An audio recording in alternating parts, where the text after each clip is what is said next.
ہائے ہائے ہائے، Saint سے توہین صحابہ اور اہل بیت رضی اللہ عنہم بل منظور ہو گیا ہے۔ اس بل سے جو ہمارے ملک میں شیعہ سنی فسادات کا ایک سلسلہ تھا وہ تھم سکتا ہے۔ دونوں مسلک کے سنجیدہ لوگ گستاخی کرنے کے قائل ہی نہیں ہیں، سبحان اللہ، بالکل صحیح۔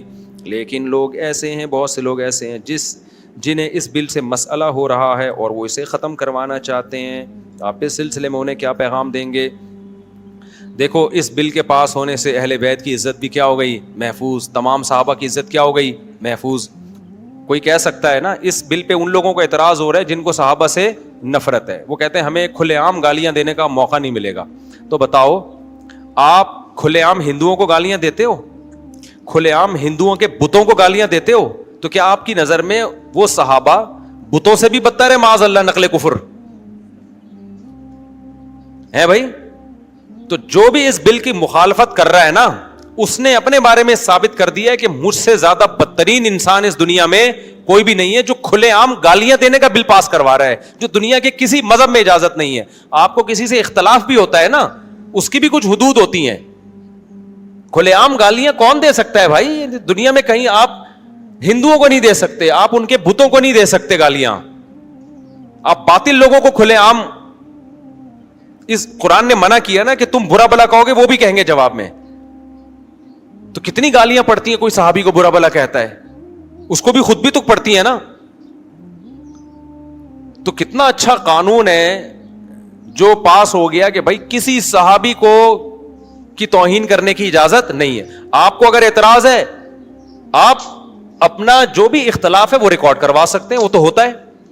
دیکھو، غیر مسلم رسول اللہ صلی اللہ علیہ وسلم کو نہیں مانتے، پیغمبر، تو ہم نے کہا کہ مانو، ہم نے کیا گستاخی نہیں ہوگی۔ لیکن اگر غیر مسلم پیغمبر صلی اللہ علیہ وسلم پر اشکالات کرتے ہیں آپ کی نبوت پہ، وہ تو آج بھی کر رہے ہیں، پہلے بھی کرتے تھے، اس میں نہ پہلے پابندی تھی اور نہ آج پابندی ہے۔ وہ کہہ سکتا ہے بھائی میں تھوڑی پیغمبر مانتا ہوں، مجھے اسلام پہ یہ اشکالات ہیں، مجھے یہ اشکالات کرنے پر کسی کو کوئی وہ نہیں ہے۔ علمی اشکالات جو ہوتے ہیں آج بھی غیر مسلم کرتے ہیں، کل بھی کرتے تھے، نبی کے دور میں بھی کرتے تھے، قرآن تو پورا ان کے اشکالات سے بھرا ہوا ہے نا۔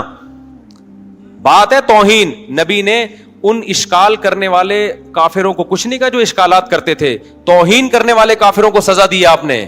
توہین کی اجازت نہیں ہے۔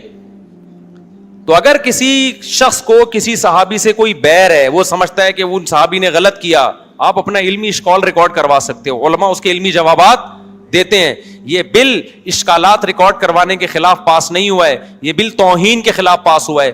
اب بھی اگر کسی کو اعتراض ہو رہا ہے اس بل پہ کہ نہیں اس بل کو ہم ختم کروائیں گے، پوری قوم کو اس کے خلاف کھڑے ہو جانا چاہیے کہ اس کے 2 نمبر ہونے میں کوئی شبہ نہیں ہو سکتا، اور یہ اہل بیت کا بھی دشمن ہے، کیونکہ اس بل میں اہل بیت کی بھی تحفظ اور صحابہ کی بھی تحفظ، اس پہ تو خوش ہونا چاہیے۔ اور شیعہ ہو یا سنی ہو، دونوں میں جو کوئی بھی اگر معتدل ہوگا نا، وہ اس بل پہ خوش ہوگا۔ اور اگر کسی کو تکلیف ہو رہی ہے، بلکہ بعض ایسے بھی ہیں، ان سے کہا گیا کہ آپ ریکارڈ کروائیں کہ آپ اس بل پہ خوش ہیں، ان کو یہ ریکارڈ کرواتے ہوئے موت آ رہی ہے، حالانکہ وہ بڑے حق پرست سمجھے جاتے ہیں کہ جی ہر وقت حق بولتے ہیں۔ تو کسی کو کہا جائے کہ آپ ریکارڈ کروائیں اور اس کی بات دنیا میں سنی جاتی ہے، ایک تو ہے نا کسی کی سنی نہیں جاتی ہوگی میرے ریکارڈ کروانے سے کیا ہوگا، لیکن آپ کی بات دنیا میں سنی جاتی ہے، بہت سے لوگ آپ کو دیکھ رہے ہیں، تو آپ تو میں سمجھتا ہوں اس بل کے خلاف آواز اٹھانا تو دور کی بات، اس بل کے حق میں آپ آواز نہ اٹھا کے بھی مجرم بن رہے ہیں آپ۔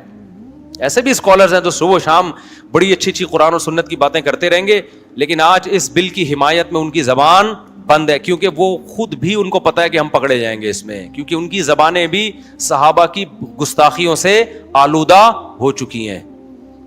تو اس لیے آپ لوگ عوام جو ہے نا، وہ احتجاج ریکارڈ، ہم شیعہ سنی کے جھگڑوں کے قائل نہیں ہیں، چاہے کوئی سنی کرے چاہے کوئی شیعہ کرے، جو اس بل پہ خوشی نہیں منا رہا، جو اس بل کے خلاف احتجاج کر رہا ہے، آپ نے اس کے خلاف اپنا احتجاج ریکارڈ کروانا ہے، بھرپور طریقے سے اس کی مخالفت کرنی ہے، چاہے آپ کا کسی بھی مسلک سے تعلق ہو۔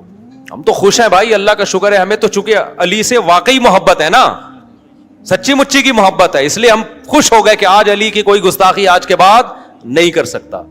آپ کو کوئی مسئلہ ہے آپ کے ساتھ، آپ کو نہ علی سے محبت ہے نہ ابو بکر سے محبت ہے، کیونکہ آپ کو اگر ابو بکر سے علی سے محبت ہوتی، ابو بکر سے نہ بھی ہوتی، بل پاس ہونے پہ آپ خوش ہوتے، آپ کہتے چلو یار ابو بکر کی توہین کی اجازت نہیں ہے لیکن علی کی عزت بھی تو محفوظ ہو گئی نا۔ لیکن آپ کو جو تکلیف ہو رہی ہے، اس کا مطلب آپ کو ابو بکر سے نہ ابو بکر سے محبت ہے نہ علی سے محبت ہے. تو اس بل سے فسادات بڑھیں گے نہیں. بل لوگ کہہ رہے ہیں اس بل سے نا شیعہ سنی فسادات بڑھ جائیں گے. فسادات خاموش رہنے سے بڑھتے ہیں یا ایک دوسرے کے بڑوں کو گالیاں دینے سے بڑھتے ہیں؟ دنیا میں کوئی یہ آج کل ایسا ہی ہے جیسے کہتے ہیں میں فرقہ واریت لوگ کہتے ہیں ختم کر رہا ہوں. وہ ختم کیسے کر رہے ہوتے ہیں؟ یہ دیوبندی ایسا, یہ بریلوی ایسا, یہ اہل حدیث ایسا, یہ فلانا ایسا اور یہ فلانا ایسا, یہ یوں ایسا, وہ اس کے خلاف, وہ اس کے خلاف, یہ سارے 2 نمبر. امت میں اتحاد پیدا کر رہا ہوں میں. ابے تو یہ تو نہ بول بھائی کہ میں اتحاد, کچھ اور بول لے بھائی. تو اس کی مثال پتہ ہے کیا ہے؟ 2 آدمی لڑ رہے تھے. اب ہم تو کہتے ہیں دونوں لڑ رہے ہیں تو دونوں کو برا نہ کہو. ہو سکتا ہے اس نے ظلم کیا ہو اور وہ دفاع میں لڑ رہا ہو. یہی ہوتا ہے نا, 3 مسلک 2 مسلک لڑ رہے ہیں تو یہ دیکھو اس میں غلطی کون کر رہا ہے. جو غلطی کر رہا ہے اس کو تم بھی کرو, اور جو دفاع کر رہا ہے تو تم بھی اس کا دفاع کرو. کیا خیال ہے کہ بھائی اس موقع پر ظلم اس کی طرف سے ہوا ہے. جیسے میرے خلاف کسی مولوی نے گالی دے دی ممبر پہ, مفتی طارق مسعود ایسا, غلط الزام لگا دیے, میں دفاع میں جمعے میں بیان کروں گا بھائی میں ایسا نہیں ہوں اور مجھے پتا ہے وہ ایسا ہے. جب 3 دفعہ میں نے بیان کر دیا 3 جمعے میں ایسا نہیں ہوں, میں ایسا نہیں ہوں, تو مجھے غصہ آئے گا. میں بولوں گا بھائی یہ ویڈیو ہے, وہ ایسا ہے, وہ دیکھو لو, وہ کیا ہے, وہ خود ایسا ہے اور الزام مجھ پہ لگا رہا ہے. 4تھی دفعہ میں تو میرا فرض بنتا ہے. اب ایک بندہ اٹھا کہتا ہے یہ دیکھو دونوں مولوی ایک دوسرے کو گالیاں دینے دونوں غلط ہیں. نہ یہ کبھی بھی اصول نہیں ہوتا. آپ جج کریں کہ پہل کس نے کی ہے, پہل الزام کس نے لگایا ہے. آپ جو علماء دیوبند کو کہتے ہیں نا فرقہ پرست, جب بر صغیر کی آپ تاریخ اٹھا کے دیکھیں, پہل علماء دیوبند کی طرف سے کبھی بھی نہیں ہوئی ہے, پہل دوسروں کی طرف سے ہوئی ہے. علماء دیوبند نے دفاع میں کیا جو کچھ کیا ہے. لیکن آپ یہ اینالائز کیے بغیر سب پہ کہ وہ اس کے خلاف, وہ اس کے خلاف. تو ان کی مثال ایسے ہے, 2 آدمی لڑ رہے ہیں, زید اور بکر کی لڑائی ہو رہی ہے. آپ گئے, آپ کا کام تھا لڑائی چھڑوانا. اس کا ایک طریقہ تو یہ کہ پہلے دونوں کو آپ ایک دوسرے سے دور کریں, پھر دونوں میں جو بدگمانیاں ہیں ان کو دور کرنے کی کوشش کریں, اتحاد کی کوشش کریں. مجھے یاد ہے آج سے 15 سال پہلے ایک بڑے سیٹ تھے کراچی کے, میرے پاس آئے, انہوں نے کہا مفتی صاحب میں چاہتا ہوں دیوبندی بریلویوں میں اتحاد ہو جائے. سبحان اللہ. کہتے ہیں مفتی صاحب جتنا پیسہ اس کام کے لیے چاہیے ہوگا میں خرچ کرنے کے لیے تیار ہوں, آپ اتحاد کی تحریک چلاؤ, آپ کیا کرو. تو میں نے چند حضرات سے بات کی, تو دونوں کے بڑوں سے بات کی, تو میں ظاہر ہے اس میں تو چھوٹا آدمی, میں کدھر کامیاب ہو سکتا تھا اتنے بڑے ویژن میں. لیکن اس سے اس آدمی کی نیت کا پتہ چل گیا کہ وہ کیا چاہتا ہے. اب دونوں فریقوں میں سے کوئی ایک تھا جو نہیں چاہتا تھا اتحاد, تو اس کی وجہ سے نہیں ہو سکا. میں نام نہیں لوں گا تاکہ پھر وہی فرقہ واریت پھیلے گی. وہ جب میں کسی کا نام لوں گا وہ پھر دوسرے کا نام لے گا, پھر وہ اس کا نام, تو وہ ایک نئی جنگ یوٹیوب پہ چھڑ جائے گی. لیکن اس کا مطلب وہ سیٹ کیا تھا, اس نے یہ نہیں کہا کہ دونوں کافر ہیں, دونوں یوں ہیں, دونوں بدماش ہیں, میں دونوں کو بم سے اڑاؤں گا, میں دونوں کو یوں. وہ اس نے کہا یار کوئی کیا کرو, کسی طرح سے جس ٹاسک پہ بھی اکٹھے ہو سکتے ہیں ان پہ اکٹھا کرو, پیسہ میں لگاؤں گا. اب آپ نے یہ اتحاد کی ایک کوشش ہے. اب آپ نے کیا کیا, آپ نے دیکھا زید اور بکر لڑ رہے ہیں. آج کل کے اسکالرس کی بات کر رہا ہوں جو فرقہ واریت ختم کرتے ہیں نا, جو کہہ رہے ہیں فرقہ واریت ختم کر رہے ہیں, حالانکہ وہ نیا فرقہ بنا رہے ہیں.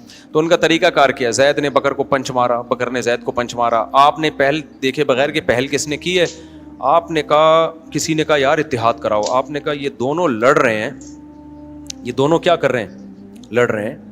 تو آپ نے جا کے دونوں کو ایک ایک پنچ مارا, دونوں کو کیا کیا, ایک ایک پنچ مارا. اب دونوں نے مل کے اس کو بھی کوٹنا شروع کر دیا. آپ نے کیا کہا, آپ نے کہا دیکھا یہ دونوں میرے خلاف کیا ہو گئے ہیں, متحد ہو گئے ہیں. یہ میرے برحق ہونے کی دلیل ہے کہ سارے جتنے لڑ رہے تھے نا آپس میں وہ سب میرے خلاف کیا ہو گئے ہیں, متحد, اور سارے میرے خلاف ہیں. اب ہوا یہ کہ وہ سارے آپ کے بھی خلاف ہو گئے اور آپس میں بھی ایک دوسرے کے خلاف ہو گئے. چوتھے میاں آئے, چوتھے صاحب, انہوں نے کہا کہ یہ تو بہت فرقہ واریت پھیل رہی ہے, میں اس کو کیا کروں گا, ختم کروں گا. اس نے تینوں کو مل کے کوٹنا شروع کر دیا, تینوں کو برا بلا کہنا, یہ بھی برا ہے, یہ اس کو مار رہا تھا, وہ اس کو مار رہا ہے, اور یہ دونوں مل کے اس کو بھی مار رہے ہیں, اور یہ مل کے ان دونوں کو مار رہا ہے. لہذا یہ سارے کیا ہے, برے ہیں, میں اتحاد پیدا کروں گا. آپ نے اتحاد, بھائی تو کیسے پیدا کرے گا, میں تینوں کو پڑھ کے کوٹوں گا اور تینوں کو برا بلا کہوں گا. کوٹنے کا مطلب برا بلا کہوں گا, وہ اس کو بھی برا, وہ بھی برا. تینوں نے مل کے ایک دوسرے کو بھی مار رہے اور پکڑ کے اس چوتھے کو بھی کوٹنا شروع کر دیا. اب چوتھا کہہ رہا ہے دیکھا یہ تینوں میرے خلاف کیا ہو گئے, آپس میں تو کبھی ان کا اتحاد نہیں ہوا, میرے خلاف سب کیا ہیں, متحد ہیں. حالانکہ آپس میں بھی ابھی متحد نہیں ہوئے, جو لڑ رہے تھے وہ اب تک لڑ رہے ہیں, جو متحد تھے وہ پہلے بھی تھے اب بھی ہیں. ٹھیک ہے نا, جو معتدل لوگ تھے نا. تو کوئی عقل مند کہے گا ابے تم تو پہلے 2 بندے لڑ رہے تھے, اب 3 لڑ رہے ہیں, اب 4 لڑ رہے ہیں, اور چاروں مل کے آپس میں لڑ رہے ہیں. اور کتاب شائع ہوئی, اس پہ لکھا ہوا ہے کہ یہ جو چوتھا آدمی ہے نا, یہ فرقواریت کے خلاف بہت پازیٹیو وے میں بہت اچھا کام کر رہا ہے. یہ آج کل کے نئے نئے اسکالرز فرقواریت اس طریقے سے ختم کر رہے ہیں. ایک کوئی تیسرا فرقہ پیدا کر رہا ہے, پھر وہ چوتھا آ کے تینوں کو غلط کہہ کے چوتھا فرقہ پیدا کرتا ہے, پانچواں آ کے چاروں کو غلط کہہ کے پانچواں فرقہ پیدا کرتا ہے, چھٹا آ کے پانچوں کو غلط کہہ کے چھٹا فرقہ پیدا کرتا ہے. اور گدھے اور بیوقوف لوگ سب کو پہ لیبل لگا رہے ہوتے ہیں یہ فرقواریت کو ختم کرنے کی. اس سے زیادہ مؤثر تحریک اس سے پہلے کبھی چلی نہیں ہے. تو بیوقوف لوگ میرے بھائی ان تمام چیزوں سے متاثر ہوتے ہیں. تو فرقواریت ختم کرنے کا طریقہ یہ ہے کہ آپ نے سب سے پہلے یہ کرنا ہے کہ جو غلط کر رہا ہے آپ اس کو آرام سے جا کے سمجھاؤ. بھائی میڈیا پہ لا کے اس کو ذلیل کرنا, اس سے دشمنی کم ہونے کے بجائے بڑھے گی. جو ٹھیک ہو جائے ہو گئے, نہیں ہو تو آپ کیا کر سکتے ہو اس کے لیے پھر قانون سازی کر سکتے ہو. اب جیسے آپ جب صحابہ کو برا بلا کہو گے تو نتیجے میں کیا لوگ چپ ہو جائیں گے؟ کیا وہ بھی برا بلا کہیں گے, آپ کے بڑوں کو بھی کہیں گے, آپ کو بھی کہیں گے برا بلا. اس سے نفرتیں کیا ہوں گی؟ تو ایسے موقع پہ فرقواریت ختم کرنے کا سب سے بہترین طریقہ کیا ہوگا؟ یا تو اس مسلک کے لوگ کو زبردستی یہ مسلک میں کنورٹ کر دیں, یا اس والے کو اس میں. یہ پاسبل نہیں ہے. یہ ایسا طریقہ ہوگا جو گراؤنڈ ریئلٹی سے میچ نہیں کرتا. کہ آپ اس سے بولے ابو بکر سے عقیدت کرو, وہ کہے گا میں نہیں کر رہا. آپ گن پوائنٹ پہ کیسے عقیدت کرواؤ گے؟ اس کا طریقہ یہ ہوگا بھائی اپنے مسلک کو 4 دیواری کے اندر رکھو, آپ بند کمرے میں جو مرضی کرو, ہمیں اعتراض نہیں ہے. لیکن ہمارے سامنے ہمارے بڑوں کو برا بلا کہا تو اشتعال انگیزی پھیلے گی. ہم معاویہ سے محبت کرتے ہیں, ابو سفیان سے محبت کرتے ہیں, ابو بکر سے محبت کرتے ہیں, علی سے محبت کرتے ہیں, عثمان سے محبت کرتے ہیں. ان کو اگر آپ نے برا بلا کہنا شروع کر دیا, ہمارے جذبات مجروح ہوتے ہیں, اس سے لڑائی کم نہیں ہوتی بلکہ بڑھے گی. تو جو بھی عقل مند ہوگا وہ کیا کہے گا کہ 2 زید اور بکر جب لڑ رہے ہیں بھائی تھانے میں فون کرو. قانون بنا ہوا ہے کہ روڈ پہ اگر کوئی لڑائی کرتا ہوا پکڑا گیا تو کہاں جائے گا؟ اندر ہو جائے گا. اس سے جب دونوں اندر کی ہوا کھا کے آئیں گے اور پولیس جج کرے گی کہ اس میں پہل کس نے کی تھی, تو یہ لڑائی جھگڑا کیا ہو جائے گا؟ ختم ہو جائے گا.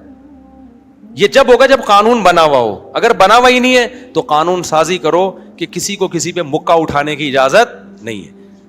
تو اب لڑائی اگر ختم کرنی ہے, شیعہ سنی فسادات ختم کرنے ہیں, تو بھائی اپنے اپنے مسلک پہ چلو. آپ دوسرے کے جذبات سے کھیلنے کی کوشش مت کرو. لہذا اگر اشتعال انگیزی ختم کرنی ہے تو ابو بکر کے خلاف بولنے پر پابندی لگے گی, سیدنا معاویہ کے خلاف بولنے پر پابندی لگے گی. سمجھتے ہو کہ نہیں سمجھتے؟ آج لوگ ماموں کر کے بھی توہین کر رہے ہیں. ماموں کا لفظ احترام کا ہے, لیکن بعض دفعہ بدتمیزی کے عنصر میں بھی کہا جاتا ہے یہ لفظ. ایسے توہین والے توہین کا تعلق کس سے ہوتا ہے؟ عرف سے ہوتا ہے. وہ کہہ سکتے ہیں کہ ماموں کا لفظ جو ہے نا وہ توہین والا نہیں ہے. ہم جب ماموں کا لفظ استعمال کریں گے نا معاویہ کے لیے عزت دینے کے لیے, ہماری ماں کے کیا ہیں؟ بھائی ہیں. لیکن بہت سے لوگ جب یہ لفظ استعمال کر رہے ہوتے ہیں انسلٹ کرنے کے لیے کر رہے ہوتے ہیں, تو ہم بے عزتی کی اجازت نہیں دیں گے, اس سے اشتعال انگیزی پھیلے گی. تو شیعہ ہو یا سنی, اس میں کوئی بھی معتدل عالم ہوگا وہ اس بل پہ خوش ہوگا. وہ کہے گا اس سے اہل بیت بھی محفوظ ہو رہے ہیں اور وہ لوگ بھی محفوظ ہو رہے ہیں, تو اس سے اشتعال انگیزی کیا ہو رہی ہے؟ ختم ہو رہی. کسی کو توہین کی اجازت نہیں ہوگی. جب کھلے عام گیا ہے نا مسئلہ, وہاں مسئلہ بگڑنا شروع ہوا ہے. تو ہم یہ کہتے ہیں کہ کسی کو بھی توہین صحابہ کی ملک میں اجازت نہیں ہوگی. اور اللہ کا بڑا فضل ہو گیا کہ قانون پاس ہو گیا ہے. تو جو اس پہ خوشی منا رہا ہے واقعی وہ فرقہ واریت ختم کرنا چاہتا ہے, واقعی وہ چاہتا ہے کہ شیعہ سنی جھگڑا ختم ہو. اور جو نہیں چاہتا یا اس بل پہ خوش نہیں ہے یا اس بل پہ ریکارڈ نہیں کروا رہا, ایسے بھی لوگ ہیں جن کو منہ سے نکل نہیں رہا کہ بہت اچھا بل پاس ہوا ہے, تو جو نہیں منہ سے پھوٹ رہا نا ان کے, اس کا مطلب وہ فرقہ واریت ختم نہیں کرنا چاہتے, وہ اشتعال انگیزی پھیلانا چاہتے ہیں. تو اس سے تو متفق ہے نا, کوئی غلط بات تو نہیں کی میرا خیال ہے میں نے.